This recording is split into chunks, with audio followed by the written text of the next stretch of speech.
ବାହାଘର ପରେ ଝିଅ ଏବେ କେମିତି ଦେଖାଯାଉଛନ୍ତି? 1 ଫେବୃଆରୀ 1969 ମସିହାରେ କଟକଠାରେ ଜନ୍ମଗ୍ରହଣ କରିଥିବା ଆପଣମାନଙ୍କର ପ୍ରିୟ ଭଜନ କଣ୍ଠଶିଳ୍ପୀ ନମିତା ଅଗ୍ରୱାଲ।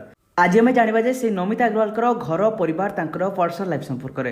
ତାଙ୍କର ପରିବାରରେ କିଏ କିଏ ସବୁ ସଦସ୍ୟ ଅଛନ୍ତି, ତା ସହିତ ତାଙ୍କର ବଡ଼ ଝିଅ ଏବେ କ'ଣ କରୁଛନ୍ତି, ସେ ଦେଖିବାକୁ କେମିତି, ସବୁକିଛି ଡିଟେଲ୍ସରେ ଆପଣମାନେ ଆଗକୁ ଏହି ଭିଡ଼ିଓ ନିଶ୍ଚିତ ଭାବରେ ଜାଣିବାକୁ ପାଇଯିବେ।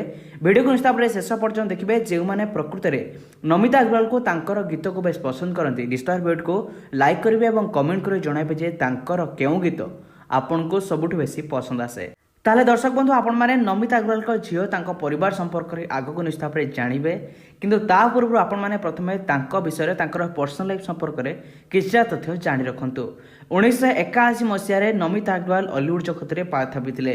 ତାଙ୍କ ବାପାଙ୍କ ନାଁ ରହିଛି ଲକ୍ଷ୍ମୀଧର ଦାସ, ମାଙ୍କ ନାଁ ରହିଛି ଅନ୍ନଦା ମଞ୍ଜରୀ ଦାସ। ସେ ତାଙ୍କ ପିତାମାତାଙ୍କର ତୃତୀୟ ସନ୍ତାନ ଥିଲେ। ତାଙ୍କର ପୈତୃକ ଗ୍ରାମ ହେଉଛି ନେମାଳ। ସେ 5 ବର୍ଷ ବୟସରେ ବଡ଼ ଜେଜେବାପା କାଶୀନାଥ ଦାସ ଏବଂ ସାନ ଜେଜେବାପା ଦଶରଥ ଦାସଙ୍କ ପାଖରୁ ଜଗନ୍ନାଥଙ୍କ ପାରମ୍ପରିକ ଭଜନ ଶିଖିବା ଆରମ୍ଭ କରିଥିଲେ। 1942 ମସିହାରେ ସାଉଣ୍ଡ ଇଞ୍ଜିନିୟର ସୀତାରାମ ଅଗ୍ରୱାଲଙ୍କୁ ବିବାହ କରିଥିଲେ। ସେତେବେଳେ ଅଗ୍ରୱାଲ ତାଙ୍କ ବାପାଙ୍କ ସହ ମିଶି ଜେଇ କମ୍ପାନୀ ପ୍ରତିଷ୍ଠା କରି ଓଡ଼ିଆ ଗୀତ ପ୍ରସ୍ତୁତି କରୁଥିଲେ। ସୀତାରାମ ଅଗ୍ରୱାଲଙ୍କ ସହ ବିବାହ ପରେ ନମିତା ଦାସ ନମିତା ଅଗ୍ରୱାଲ ଭାବରେ ବେଶ ପରିଚିତ ହୋଇଥିଲେ।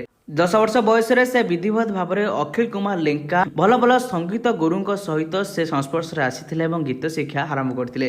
10 ବର୍ଷ ବୟସରୁ ସେ ଆକାଶବାଣୀ କଟକ କେନ୍ଦ୍ରରେ ଶିଶୁ ଶିଳ୍ପୀ ଭାବରେ ଗୀତ ଗାଇବା ମଧ୍ୟ ଆରମ୍ଭ କରିଥିଲେ।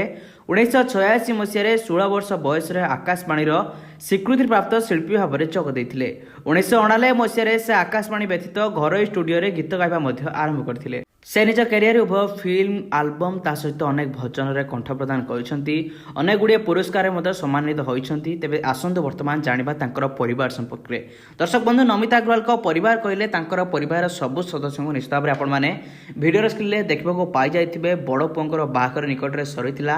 ନମିତା ଅଗ୍ରୱାଲଙ୍କ ଘରର ବୋହୂ ବନେଇଥିଲେ ତମନ୍ନା ବ୍ୟାସ। ତମନ୍ନା ହେଉଛନ୍ତି ଅଲିଉଡର ଜଣେ ଆଗ ଧାଡ଼ିର ଅଭିନେତ୍ରୀ।